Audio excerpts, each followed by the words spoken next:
Hola, bienvenidos a este safari arquitectónico de Piloto Rojo. Somos Miguel Ángel y Sonia y somos el proyecto City Stories con el que pretendemos mostraros hoy la Avenida Goya. Una vía que todos conocemos, tiene casi 1 kilómetro de longitud y forma parte de un eje mayor que continúa con Tenor Fleta y con Anselmo Clavé.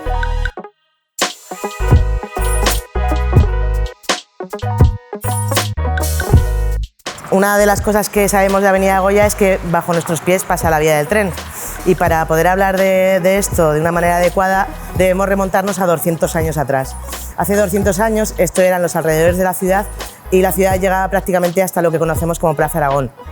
Eso es porque los límites de la ciudad prácticamente se habían quedado anclados y ocupaban la zona de la ciudad romana, en los ensanches medievales de San Pablo y la zona de la Madalena, si bien ya estaban construidos tanto el Paseo Sagasta como el Paseo Independencia. Así que esto eran campos y lo que aquí había eran sobre todo torres, lo que conocemos en torres, o sea, lo que conocemos en Aragón como torres, que no son otra cosa sino casas de campo diseminadas por el territorio y que sobre todo tienen un carácter agrícola y semi-industrial. Como dice Sonia, la historia de esta avenida está íntimamente relacionada con el tren. El tren, que fue una revolución absoluta en el siglo XIX, llega a Zaragoza en 1861, pero no aquí, sino a la estación del norte, al otro lado del Ebro. A esta zona llega solo 2 años después, en 1863, a la estación que se denominaba de Campo Sepulcro, que está donde ahora todos conocemos como el Portillo. Esa estación servía de cabecera para la conexión con Madrid, Madrid-Zaragoza. Y unas décadas después, lo que se pretende es continuar esa red y llevarla hasta Barcelona. Para culminar esa conexión, aquí a la altura de Zaragoza, se tiene que conectar la ciudad de Caspe, o el pueblo de Caspe, con la estación de Campo Sepulcro. Y para ello se construye esta vía sobre la que estamos ahora mismo, que en un principio es muy complicada de construir porque esta zona en la que nos situamos ahora mismo está más elevada que el resto del territorio, con lo cual se tiene que hacer una larga y profunda zanja por la que discurre la vía del tren y que va a comprometer muy seriamente el crecimiento de la ciudad hacia el sur. Como vamos a ver a continuación, son muchos los planes, las propuestas y los debates que hay en torno a cómo la ciudad va a ser capaz de sobreponerse a este obstáculo urbano.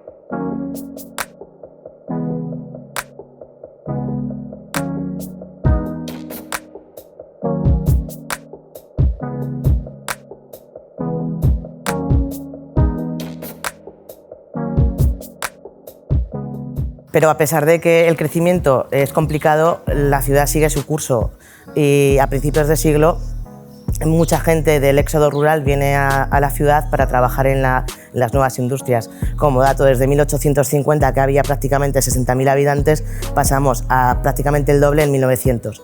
Así que es un problema que las ciudades tienen, no solo aquí en España, sino en el resto de Europa, que es lidiar con cómo tiene que crecer la ciudad para que no crezca de manera desordenada. Para eso normalmente se hacen los planes de ensanche. Ya en Madrid y en Barcelona, décadas anteriormente, habían intentado hacer planes de ensanche. Un plan de ensanche básicamente es urbanizar grandes zonas de terreno de una manera ordenada y clara para que haya ventilación e iluminación en las avenidas y en las calles. Dentro de Zaragoza, ya desde principios de siglo se intentan hacer algunos planes. En 1906 Dioniso Casañal y Ricardo Magdalena intentaron hacer algo.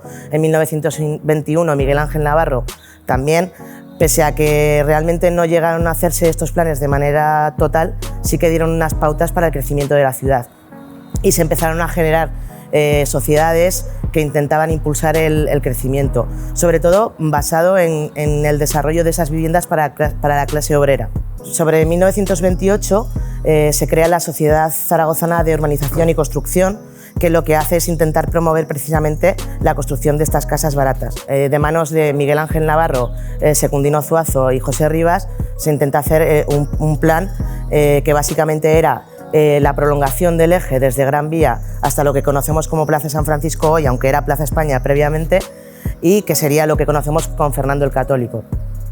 En este plan se intenta que las hileras que están pegando a la avenida se construyesen viviendas de calidad y un poco más altas que permitiesen pagar estas zonas y generar unas viviendas para clase obrera que estarían en estos lados bajo el criterio de una ley que se llamaba la Ley de las Casas Baratas y que intentaba precisamente hacer que esas viviendas que ahora mismo nacían o iban prácticamente colocándose por la ciudad de manera totalmente desordenada, formasen parte de una manera integrada en la ciudad y que las instituciones ya tuviesen peso con respecto a esto.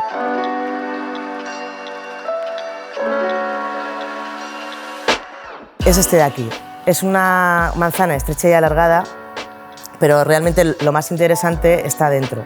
El que sea moderno es sobre todo porque intentó ser una vivienda ventilada y con iluminación. Este edificio da a dos calles, lo que favorecía precisamente eso. Y os parecerá que quizás esto no sea moderno, pero realmente desde el siglo XIX tanto médicos como intelectuales estaban intentando precisamente incluir esto en la arquitectura, y gracias a los jóvenes arquitectos que supieron meterlo en sus proyectos, bueno, pues tenemos las viviendas que tenemos ahora, ¿no? Realmente en la fachada tampoco hay grandes alardes de nada, son materiales tradicionales y bastante sencillos. Sí que tiene algún toque, pues como los entrantes y los salientes, para darle cierta vida, y aún así, para ser vivienda económica es mucho mejor que muchos otros edificios que se construían en la época.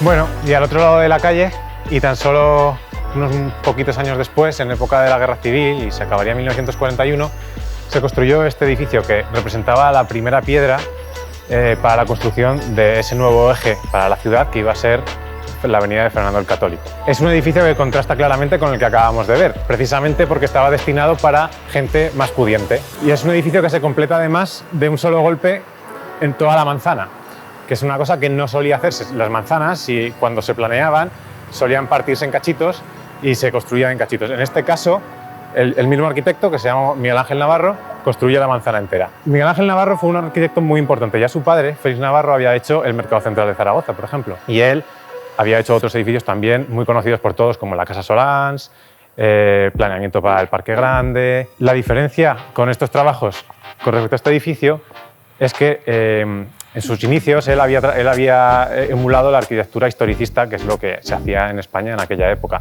No hay más que ver la Casa Solans, que es una especie de revival de muchos estilos. En este caso, en 1941 ya, se nota que la arquitectura es lo que se conoce como racionalista. Las líneas son mucho más sobrias. En general, el diseño no responde a criterios históricos o no quiere repetir las formas del pasado, sino que esto son líneas puras.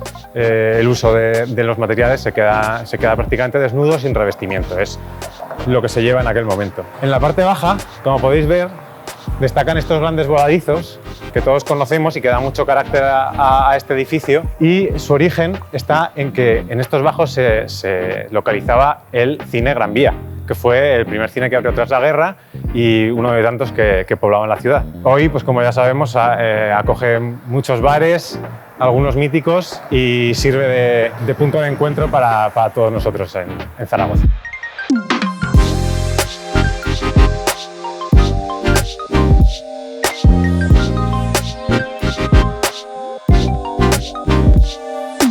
Si algo no pasa desapercibido en esta avenida es la Iglesia del Corazón de María. Si ahora nos parece impresionante pensar que en el momento de su construcción, en la década de los 50, cuando no había nada alrededor, pues bueno, tendría que ser realmente bastante importante la presencia en esta zona. El edificio, como veis, se construyó por Eduardo Lagunilla, que era un arquitecto que quizás, si os hablo del monasterio de la Encarnación, no suena de nada, pero si os digo que es el edificio que se encuentra en la Puerta del Carmen con César Augusto y empecéis a ver similitudes, os parecerá que tiene un lenguaje bastante similar. Esta fachada es muy sencilla, está hecha con ladrillo, tan solo tiene un arco de medio punto, un rosetón y una cruz, que es lo que hace que se sepa, que se evidencie que es un edificio religioso, y es exactamente lo que el arquitecto quería. Se construyó para dar misa a los 11.000 nuevos fieles que había por la zona, y como dato, bueno, pues decir que para ese momento todavía las normas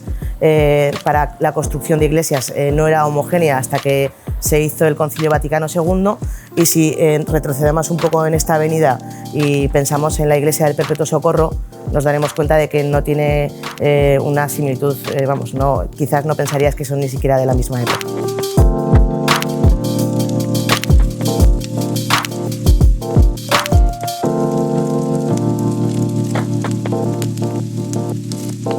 A partir de los años 60, esta avenida va a cambiar radicalmente y se va a convertir en algo mucho más parecido al que conocemos hoy.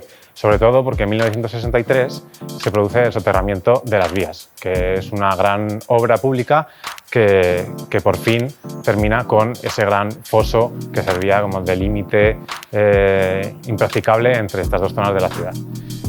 Por fin, una parte y otra de la ciudad van a quedar unidas, totalmente mezcladas, y el crecimiento de la ciudad va a poder expandirse hacia el sur hasta los límites que conocemos hoy.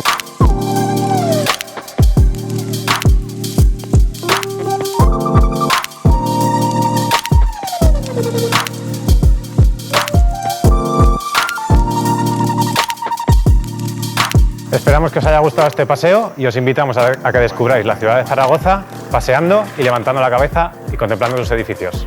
Os esperamos.